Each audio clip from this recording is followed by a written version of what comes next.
लाडकी बहीण योजना या कार्यक्रमाला उपस्थित आदिवासी विकास मंत्री विजयकुमार गावित जी,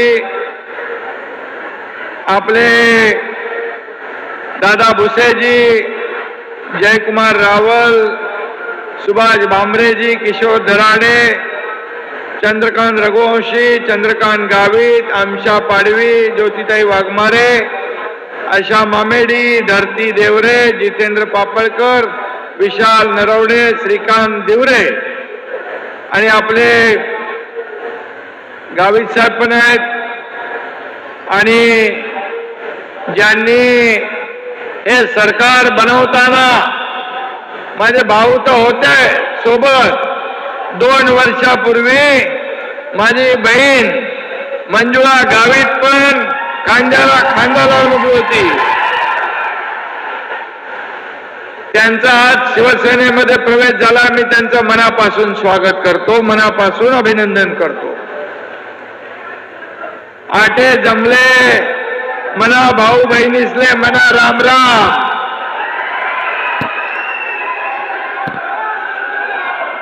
खानदेश वासिनी आई एकविरा माऊलीने मना नमस्कार.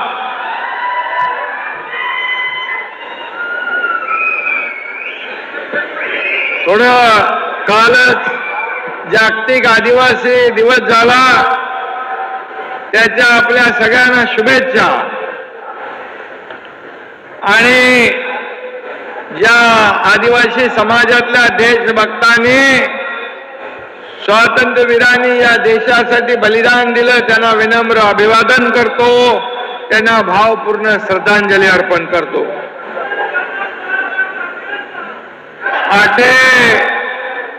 आटे जमेल शेतसच्या समदात ताईसले मना नमस्कार. तुम्हाला करता या भाऊनी मुख्यमंत्री मनी लाडकी बहीण योजना आणेल शे. तुम्ही अर्ज करा ना, केलाय ना अर्ज सगळ्यांनी. आता रक्षाबंधन ना पहिले तुमना खातामा ओवाळणी जमा होणार शे.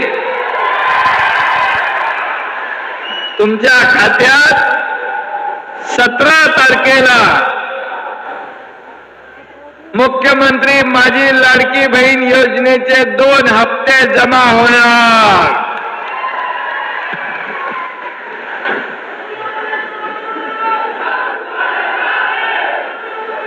असा मी यायला मला उशीर झाला. इकडे रस्त्याला बघत होतो, सगळे लाडके भाऊ रस्त्यामध्ये स्वागताला उभे होते. पाऊस पण स्वागताला आला. पाऊस पण पाहिजे ना आपल्याला. आणि म्हणून साधू संत येती घरा तोची दिवाळी दसरा असं आपण म्हणतो. माझ्यासाठी माझ्या माय बहिणी येती घरात तोची दिवाळी दसरा. आणि म्हणून मी आपल्या सगळ्या बहिणींना वंदन करतो, सगळ्यांना नमस्कार करतो. सगळ्यात इथं सर्वच जण उपस्थित आहेत, त्यांची नावं घेतली मी. आपले डॉक्टर तुळशीराम गावित कुठे गेले? तब्येत चांगली आहे ना तुमची? एकदम छान तब्येत राहू द्या. या सगळ्यांचे आशीर्वाद तुमच्या बरोबर आहे. आणि आता मला एक सख्खी बहीण होती आहे. मी आता कोणी मला विचारलं की मी सांगतो आता माझी सख्खी बहिणी एक नाही, या राज्यातल्या लाखो करोडो बहिणी माझ्या सख्ख्या बहिणी आहेत.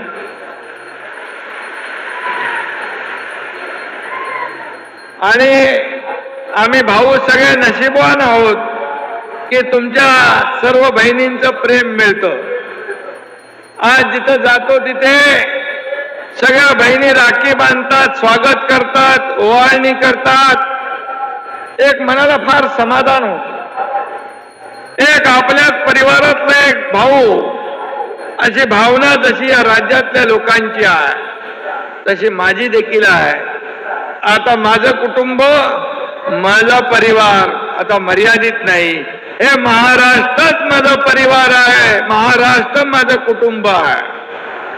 आणि म्हणून आजकाल घरातली लहान मुलंही आपल्या वडिलांना सांगतात, माझ्या आईला काय बोलायचं नाही, ती मुख्यमंत्र्याची बहीण आहे, असं लहान लहान मुलं सांगतात. यातला विनोदाचा भाग सोडा, पण आपली योजना सुपरहिट झालेली आहे, सुपरहिट. सगळीकडे बोलबाला आहे. आणि म्हणून मी आपल्याला एवढंच सांगतो, आम्ही विरोधक म्हणाले हे लाडकी बहीण आणली, आता लाडक्या भावांचं काय? आम्ही म्हणाले लाडक्या भावांची पण योजना आम्ही आणली. 6,000, 8,000, 10,000 रुपये आमच्या लाडक्या भावांना देखील स्टायपंड मिळणार. हे स्टायपंड देणारं देशातलं पहिलं राज्य आहे. आणि म्हणून या ठिकाणी आरोप करणाऱ्यांना मी एकच सांगतो, तुम्ही तर दिलं नाही, आम्ही देतोय, त्याचं स्वागत केलं पाहिजे. काही लोक म्हणतात ही योजना याचे पैसे मिळणार नाहीत, फक्त निवडणुकीसाठी हे जाहीर केलंय. मी आपल्याला मगाशी पण सांगितलं, मी आपल्याला शब्द देतो, येत्या 17 तारखेला पुन्हा एकदा सांगतो, तुमच्या खात्यात 2 हप्ते जमा होणार म्हणजे होणार. 1,500 आणि 1,500 3,000 रुपये. आता महिन्याला 1,500 रुपये म्हणजे वर्षाला 18,000 रुपये. आज काही लोक म्हणतात की या बहिणींना हक्काचे पैसे मिळाले तर आमचं काय होणार? अरे बाबा, तुम्ही 2.5 वर्ष होते तेव्हा का नाही दिलं? तुम्ही तुमच्या हातात होतं, परंतु देण्याची दानत लागते. ते घेणारे होते, आम्ही घेणारे नाही, आम्ही देणारे आहोत. आणि म्हणून आम्ही देतोय. आणि म्हणून बहिणींना हक्काचे पैसे मिळू नये म्हणून योजनांवर टीका करतायत, कोर्टामध्ये कोणाला तरी पाठवतायत. कोर्टाने पण ते फेटाळून लावलं. माझ्या लाडक्या बहिणींच्या योजनेला स्थगिती कोर्टाने दिली नाही, त्यांचं अपील डिसमिस करून टाकलं. कोर्टाने देखील तुमच्या बहिणींच्या बाजूने निकाल दिला. मी कोर्टाला देखील धन्यवाद देतो. आणि या योजनांवर एकत्र येऊन यात्रा काढू लागले. आता मला सांगा, ही यात्रा आहे की या विरोध करणाऱ्या येड्यांची जत्रा आहे? हे आपल्याला ठरवायचं आहे. काही लोक म्हणतात 1,500 रुपये तुम्ही भीक देताय. मला सांगा, एक सर्वसामान्य कुटुंब, ही माझी बहीण, एक आपला चरितार्थ चालवते, आपला कुटुंब उदरनिर्वाह करते. आज हे 1,500 रुपये मिळाल्यानंतर ती आपल्या कच्च्या बच्चांसाठी काही खरेदी करेल, कपडे घेईल, मुलांना शिक्षणासाठी साहित्य घेईल. हा पैसा देखील या बाजारात, मार्केटमध्ये गुंतवणूक होत राहील. आणि महिला भगिनींसारखी अर्थव्यवस्था कोणी सांभाळू शकत नाही, कारण महिला ही घराची करती करवती असते.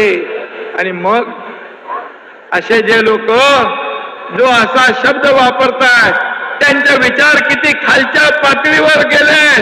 म्हणजे माझ्या बहिणीला पैसे मिळता कामा नये म्हणून हे जेव्हा तुमच्याकडे येतील निवडणुकीमध्ये, यांना मात्र लक्षात ठेवा, हे कपटी सावत्र भाऊ, यांच्यापासून सावध राहा. बरोबर आहे ना? अरे तुम्ही दिलं नाही, आम्ही द्यायला लागलो, तुमच्या पोटात काय दुखतंय? आणि म्हणून त्यांच्या पायाखालची वाळू सरकलेली आहे. आज मी आपल्याला एवढं सांगतोय, सर्वसामान्यांचं सरकार आहे. एका शेतकऱ्याचा मुलगा मुख्यमंत्री झाला का होऊ नये? मला सांगा बरं. शेतकऱ्याच्या मुलानं मुख्यमंत्री होऊ नये, सोन्याचा चमचा घेऊन जन्माला आलेल्यानेच मुख्यमंत्री व्हायचं पाहिजे का? हे देखील त्यांना हजम होत नाही. त्यांच्या पोटात दुखतंय. अजून पण ते काही ना काय कुरघोडी चालू आहेत. आज सरकार पडणार, उद्या पडणार, 4 महिन्याने पडणार, 5 महिन्याने पडणार, परंतु तुमच्या आशीर्वादाने सरकार अजून मजबूत होत गेलं आणि सरकार विविध योजना सुरू केल्या सरकारने.